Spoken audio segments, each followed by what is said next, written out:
네, 참 좋은 말씀이죠. 제가 참 좋아하는 말씀인데 오늘 하루 종일 이 말씀으로 폭포수에서 은혜 받다가 간장종지에 은혜를 담아온 느낌입니다. 그 은혜를 참 미처 다 표현할 수 없는 아쉬움이, 저의 인간적인 부족함이 느껴지네요.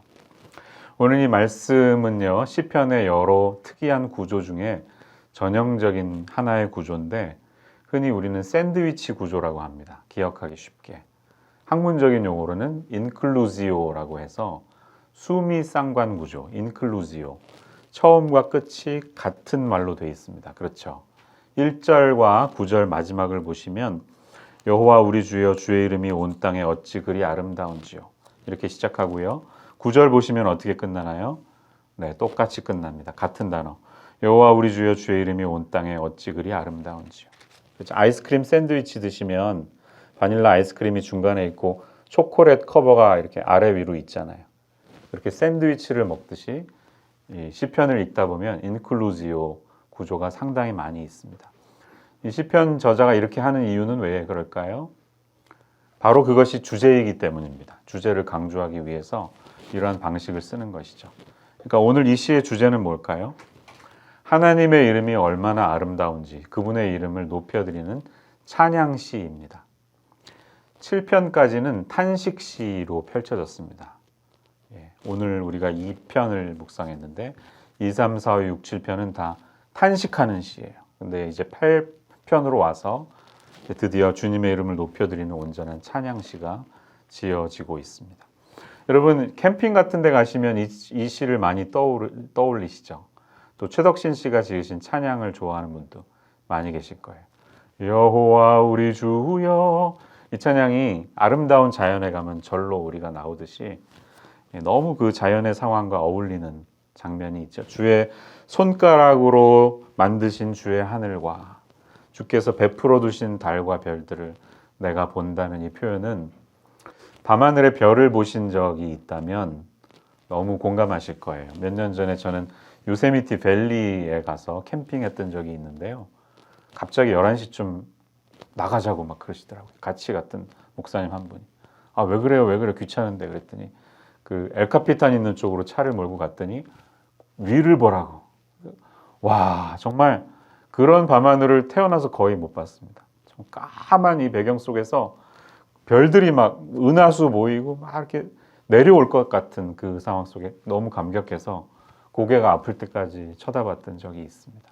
여러분도 이 시를 읽으실 때마다 그런 말씀을 떠올리시죠. 그런데 이 시를 지은 이 다윗의 시인데요. 이 시를 지었을 때의 상황은 이교도적인 세계관에 가득 찼던 사실을 우리가 기억해야 합니다. 이 고대 근동의 많은 사람들에게 있어서 해나 달과 별은 기뻐하는 대상이 아니라 경배의 대상이었습니다. 1월 성신을 지금도 숭배하잖아요. 해와 달과 별을 경배하는 그런 문화 속에서 다윗은 새로운 신앙을 선포하는 겁니다. 해와 달과 별은 경배의 대상이 아니라 그것을 지으신 하나님이 만드신 피조물들이다. 우리는 그것을 즐기는 입장이다. 이렇게 그의 신앙 고백으로 이어지고 있는 것을 봅니다. 오늘 우리가 함께 볼 부분, 특별히 함께 생각해 볼 부분은 4절입니다. 이어지는 4절에서 다윗은 이렇게 고백합니다. 사람이 무엇이기에 주께서 그를 생각하시며 인자가 무엇이기에 주께서 그를 돌보시나이까. 이렇게 말하고 있어요. 자연 만물의 이 놀랍고 아름다운 광경을 보다가 갑자기 사람의 모습으로 돌아오니까, 자신의 모습으로 돌아오니까 울컥하는 마음이 그에게 생겼습니다. 하나님, 사람이 도대체 무엇이길래 주님이 저를 신경 써주시고 mindful 이렇게 돼 있어요. 영어 성경에 보니까. You are mindful of him. 사람이 도대체 뭐라고, 왜 이렇게 주님 신경 써주십니까? 사람이 뭐라고, 인자가 뭐라고, you care for him. 그를 돌보고 계십니까? 이렇게 고백하는 다윗의 마음이 있습니다. 여기서 저는 여러분에게 한번 여쭤보고 싶어요. 여러분, 사람이 어떤 존재입니까? 네, 이 수요예배 나오신 분들은 다 아마 정답, 성경 안에 정답을 얘기하실 것 같아요.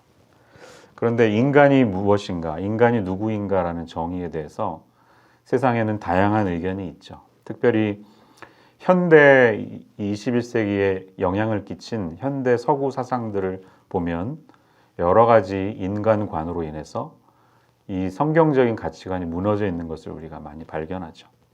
대표적인 견해는 1800년대 찰스 다윈이 영향을 끼쳤던 진화론적인 사상입니다. 그는 인간이 다른 동물에 비해서 고등한 존재이긴 하지만 본질적으로는 동물과 다를 바 없다, 이렇게 인식했습니다. 상당히 애석한 일이죠. 결국 우리는 침팬지로부터 진화되어서 조금 더 나은 존재, 똑똑한 존재이긴 하지만 시간의 흐름 속에 그렇게 굴러왔을 뿐이다. 결국 우리는 동물과 다를 바 없다는 사상이 인간을 지배했습니다. 또 지배하고 있습니다. 프로이드라고 하는 심리학자는 인간을 성적인 시각으로 풀어갔죠. 그래서 인간은 철저하게 이 성의 충동을 받는 존재로 인식하게 했습니다. 그래서 인간에게는 이드와 에고와 슈퍼 이고 세 가지가 있어서 그것으로 구성된 인간의 내면의 가장 밑바닥엔 성적인 열망이 사람을 끌고 간다.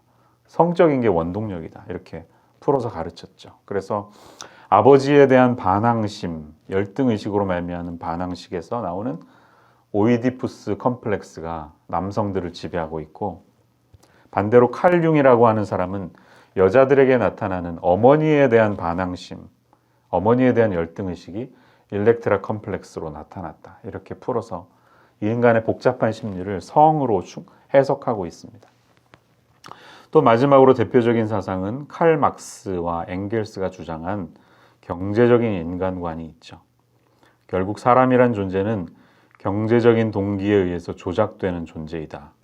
그래서 결국은 물질이 사람의 존재를 결정한다. 물질 결정론이 유물론으로 발전되어서 공산주의, 사회주의로 퍼져나가서 1900년대, 2000년대 지날 때까지 온 세계가 이 붉은 물결에 휩싸인 것을 우리가 보게 되었습니다. 이런 모든 사상들이 21세기를 사는 인간 사회에도 지대한 영향을 끼쳤죠.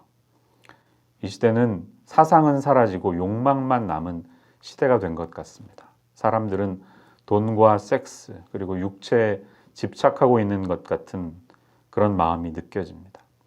그런 생각들은 부분적으로 인간을 해석하는 나름의 부분적인 진리일 수 있지만 결국은 인간이 무엇인가를 이해하는 과대 포장되고 왜곡된 인간관으로 뒤틀어져 버렸기 때문에 우리의 모습은 정답을 찾지 못하고 매뉴얼을 잃어버린 채로 자기 가고 싶은 대로 막 돌아다니는 태엽이 풀린 그런 기계처럼 이 세상을 우리는 살고 있습니다. 반면에 오늘 이 시편 기자를 통해서 볼 수 있는 인간관은 무엇일까요? 그는 두 가지 모습을 하고 있습니다. 첫 번째로 그는 사람이 무엇이기에, 인자가 무엇이기에 한없이 연약하고 유한한 존재인 사람을 스스로 인식하고 있습니다. 여기에서 쓰인 사람이라는 히브리어 단어는요, 에노쉬라는 단어인데요. 에노쉬를 쉽게 표현한다면 살짝 떨어뜨리게만 해도 박살이 나는 그릇이라고 표현할 수가 있습니다. 아주 조심스러운 존재, 조금만 실수하면 놓쳐서 깨어질 수밖에 없는 그런 연약한 존재, 이게 사람입니다. 자신을 그렇게 보고 있는 것입니다. 인자라는 말은 많이 알고 계시죠? Son of Man인데요. 히브리어로는 벤 아담이죠. 사람의 아들. 근데 결국 이 사람의 아들이라는 뜻은 흙의 아들이라는 뜻입니다. 하나님이 사람을 지으셨을 때 흙으로 사람을 비우셨죠. 이 말이 뭘까요? 흙으로부터 왔기에 흙으로 돌아갈 수밖에 없는 그런 존재. 아무것도 아닌 이 먼지 덩어리에 불과한 그게 인간이다. 이렇게 자기 자신을 평가하고 있습니다. 그런데 그런 그에게 주님이 마인드풀, 신경 써주시고 챙겨주시고 돌보아 주셨다. 4절에 주께서 그를 돌보시나이까, 이 돌보다라는 단어는요, 찾아와 주신다라는 뜻이에요. 찾아와 주신다. 자, 이게 참 아름답지 않습니까? 우리는 하나님 앞에서 먼저 자기 자신을 한없이 낮추게 됩니다. 연약함을 고백하게 됩니다. 떨어뜨리면 깨트릴 것 같은 그릇과 같은 나의 모습인데 그런 나에게 주님이 찾아오신다는 거예요. 하나님이 우리에게 찾아오시지 않으면 어떻게 우리가 하나님을 알 수 있었겠습니까? 주님이 다가오셨기 때문에, 그분이 시작하신 구원 때문에 우리가 존귀한 존재가 됐죠. 근데 우리가 자신을 낮추니까, 우리의 모습을 낮추니까 하나님이 찾아와 주시고요. 그 다음에 보면 우리를 존귀하게 하시는 하나님의 모습을 볼 수가 있어요. 그래서 5절로 가면 다윗은 한 걸음 더 나아가죠. 그를 하나님보다 조금 못하게 하시고 영화와 존귀로 관을 씌우셨나이다. 이렇게 표현하고 있어요. 자, 하나님보다 조금 못하게 하시고, 이 말에 은혜가 되세요? 아니면 좀 불편하세요? 마치 좀 불편했다기로 했다는 마음을 표현하는 것처럼 예전에 개역 한글 성경, 2000년 이전에 읽던 성경 보면 하나님이 아니라 천사라고 번역돼 있어요. 그를 천사보다 조금 못하게 하시고, 그 이유가 뭘까요? 여기에서 쓰인 단어가 엘로힘인데요. 그 유명한 엘로힘이라는 단어인데 여러 번역이 가능합니다. 그런데 이 엘로힘을 사람으로 번역한 최초의 성경은 히브리어 70인역, 그러니까 히브리어가 헬라어로 번역됐을 때 구약 성경, 그 70인역을 번역하던 사람들은 인간이 하나님보다 조금 못하다는 것은 말이 안 된다. That's too much. 이렇게 생각해서 엘로힘을 하나님이 아니라 천사라고 번역했죠. 그것이 지금까지 내려져 오는 것입니다. 그래서 NIV 성경이나 개역 한글에 보면 천사라고 되어 있죠. 그런데 무엇이 맞을까요? 원래 맞는 하나님의 여기 뜻은 우리를 하나님보다 약간 못한 존재로 우리를 세우셨다는 거예요. 이게 성경이 우리에게 말하는 진리의 말씀입니다. 여러분, 그 사실을 오늘 어떻게 받아들이십니까? 내가 하나님보다 조금 못한 존재, 그러나 굉장히 존귀로운 존재. 그래서 왕관을 씌워주실 정도로, 무슨 뜻입니까? 내가 왕 같은 제사장, 이 세상을 다스릴 수 있는 존재로 하나님이 나를 빚으셨다는 사실에 아멘이라고 고백하실 수 있으시겠습니까? 네. 우리가 하나님의 크심을 고백하면서 우리의 모습을 낮추면 하나님이 우리를 존귀하게 하신다는 그 방향을 여기서 우리가 볼 수가 있어요. 이런 사람은 어떤 사람이죠? 우리가 잘 알듯이 만물을 다 주장하는, 피조물 모든 것들을 다 그의 발 아래 두게 하시는 그런 놀라운 권세를 우리에게 주셨죠. 그래서 최초의 사람 아담을 지으셨을 때 아담이 기가 막힌 지능을 가지고 어떻게 합니까? 바로바로 다 동물들의 이름을 짓고 있는 것을 봅니다. 컴퓨터가 요즘에는 1초에 몇 억의 프로세싱을 하는 기가 막힌 슈퍼컴퓨터들이 나오고 있죠. 때로는 그런 컴퓨터를 볼 때 우리는 좀 주눅이 들긴 하지만 사람이 리셋 버튼 누르면 끝입니다. 여전히 그 연산을 짜고 기본 코딩을 하는 존재들은 사람이라는 것이죠. 이 수많은 동물을 영감을 가지고 이름을 지을 수 있는 존재는 사람 외에는 없다는 것이죠. 왜? 하나님이 그렇게 지으셨기 때문이죠. 창세기 1장 27절, 28절 여러분 잘 아시는 말씀 보시면 그것이 우리에게 주신, 최초의 사람에게 주신 하나님의 임무였죠. 하나님이 남자와 여자를 창조하시고 그들에게 복을 주시며 뭐라고 그러셨어요? 생육하고 번성하여 땅에 충만하라, 땅을 정복하라. 바다의 물고기와 하늘의 새와 땅에 움직이는 모든 생물을 다스리라 하시니라. 이렇게 말씀하고 있습니다. 자, 이게 하나님이 우리 인간에게 주신 위치예요. 대단하지 않습니까? 그러나 불행하게도 우리는 너무 이 말씀을 남용했죠. 하나님이 우리를 청지기로 지으셨는데 지금도 세상은 인간들의 남용으로 인해서 고통받고 있습니다. 아마존의 정글이 점점점 사라지고 있고요. 땔감을 떼운다는 명목으로 산소를 배출하는 그런 수많은 식물들이 줄어들면서 기후가 변하고 있고 지구온난화, 생태계 파괴, 환경 파괴 등등으로 지구가 병들어가고 있죠. 하나님이 주신 이 명령을 우리가 오해하고 잘못 남용했기 때문입니다. 최초의 사람도 비슷하게 타락을 했죠. 하나님이 우리의 형상을 따라서 이미지 오브 갓, 이마고 데이, 하나님의 형상을 따라서 지었는데 그것이 하나님처럼 되는 것이 맞는 길인 줄 알고 반역의 걸음을 나아갔다가 타락의 길로 나아가게 되었습니다. 타락한 존재가 되었습니다. 심한 데미지를 입었습니다. 그렇죠. 그 아담의 실패로 말미암아 우리들도, 우리의 본성도 타락으로 가득 차 있는 존재가 되었습니다. 우리는 이런 모습 때문에 많이 실망할 때가 있어요. 그렇지만 여러분 기억하셔야 될 게 있어요. 하나님은 심하게 데미지 입은 그 존재를 다시 회복시키셨고 또 회복되기를 원하신다는 것입니다. Severely damaged but still able to perform. 누가 이렇게 얘기하더라고요. 이 죄악과 반역으로 인해 심하게 피해 데미지를 입었지만 아직도 우리는 여전히 퍼폼할 수 있는 존재예요. 왜 그랬을까요? 하나님의 열망이 있었기 때문입니다. 하나님의 열심이 있었기 때문입니다. 창세기 9장에 가면 인간의 죄악이 관영한 것을 보시고 홍수로 모든 인류가 멸망이 됐는데 다시 회복이 되죠. 그리고 9장 앞부분 1절을 보면 하나님이 이렇게 다시 회복시켜 주세요. 내용을 보세요. 1장의 내용과 다르지 않습니다. 그렇죠? 노아와 그 아들들에게 복을 주시며 생육하고 번성하여 땅에 충만하라. 이렇게 하나님께서 다시 회복의 메시지를 주신다는 거예요. 이 말씀이 얼마나 소망이 됩니까? We are severely damaged, but we are still able to perform. 오늘 이 말씀을 들으시는 여러분들 자기 자신의 나약함 때문에, 게으름 때문에, 죄성 때문에, 고쳐지지 않는 나쁜 습성 때문에 많이 자기에 대한 자괴심이라고 할까요? 자존감이 많이 떨어져 있는 분들이 있죠.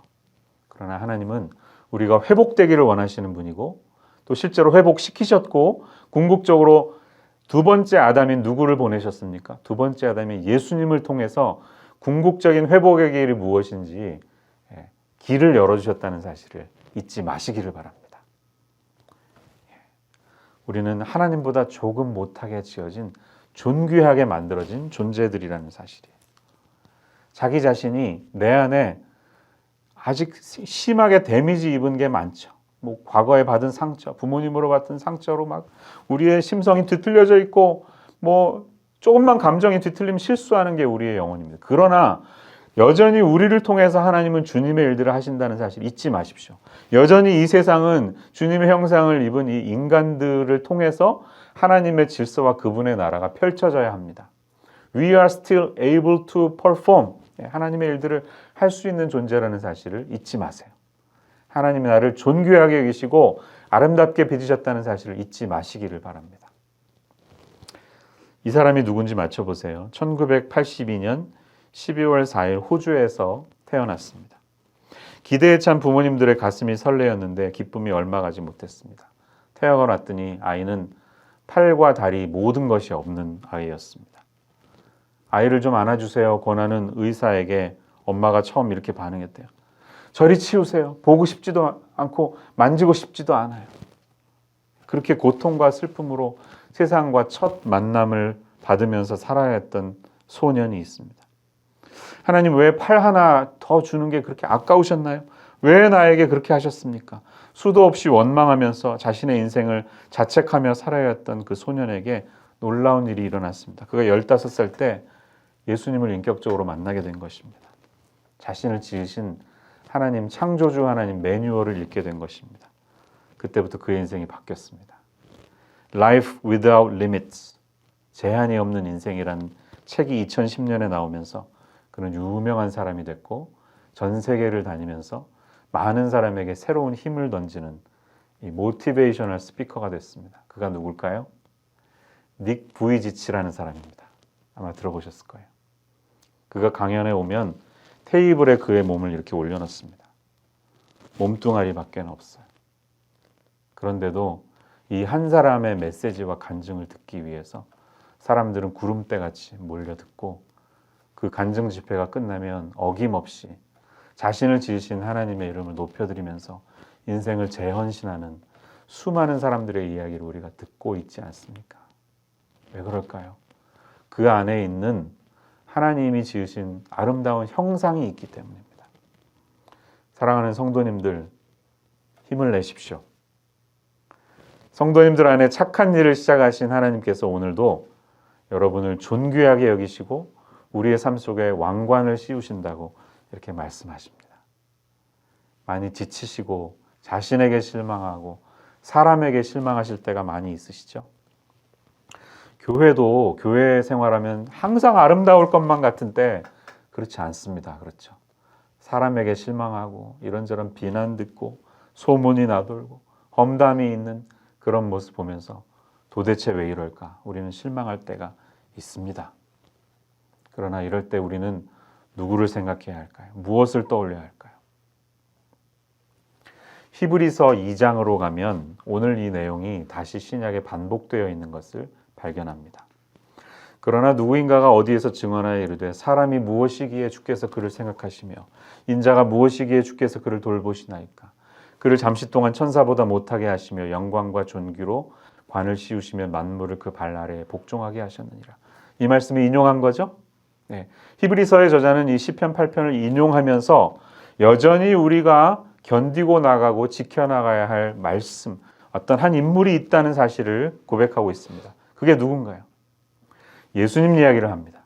만물로 그에게 복종하게 하셨은즉 복종하지 않은 것이 하나도 없어야 하겠으나 지금 우리가 만물이 아직 그에게 복종하고 있는 것을 보지 못하고 9절 오직 우리가 천사들보다 잠시 동안 못하게 하심을 입은 자 곧 죽음의 고난 받으심으로 말미암아 영광과 존귀로 관을 쓰신 예수를 보니 이렇게 고백하고 있습니다. 사람 때문에 지칠 때, 사람 때문에 실망하실 때 예수님을 바라보십시오. 아니, 바라보는 저와 여러분이 되시기를 바랍니다. 여러분, 여전히 우리는 천사들보다 하나님보다 잠시 못한 부족한 삶으로 이 땅을 살고 있지만 예수님이 그러셨던 것처럼 자기를 낮추셨을 때 하나님이 예수님을 높여주셨던 것처럼 우리가 우리 자신을 humble ourselves, 낮출 때 우리를 존귀하게 만드실 미래가 기다리고 있다는 사실을 기억하시기를 바랍니다. 그 예수님을 붙드시고 저를 천사보다 하나님보다 조금 못한 존재로 지으신 하나님의 이름을 찬양하겠습니다. 저 자신을 존귀하게 해주신 주님의 이름을 높여드리겠습니다. 그렇게 고백할 수 있는 이 시간 되기를 주님의 이름으로 축원합니다. 기도하겠습니다. 주님, 사람이 무엇이기에 주께서 우리를 그렇게 많이 신경 써주시고 챙겨주시고 인자가 무엇이기에 주께서 저희를 찾아오셔서 우리를 돌보아 주십니까? 그 다윗의 고백이 바로 저희의 고백이 됨을 주님 앞에 고백합니다. 이 저녁 한없이 낮아진 우리의 모습으로 인해 실망하지 않고 우리를 존귀하게 빚으시고 하나님의 형상을 우리 안에 펼쳐가게 하시는 주님을 바라보며 힘을 내어 기도하고 이 세상 만물의 주인이신 하나님을 바라볼 수 있는 이 저녁 되게 하여 주시옵소서. 예수님의 이름으로 기도합니다. 아멘.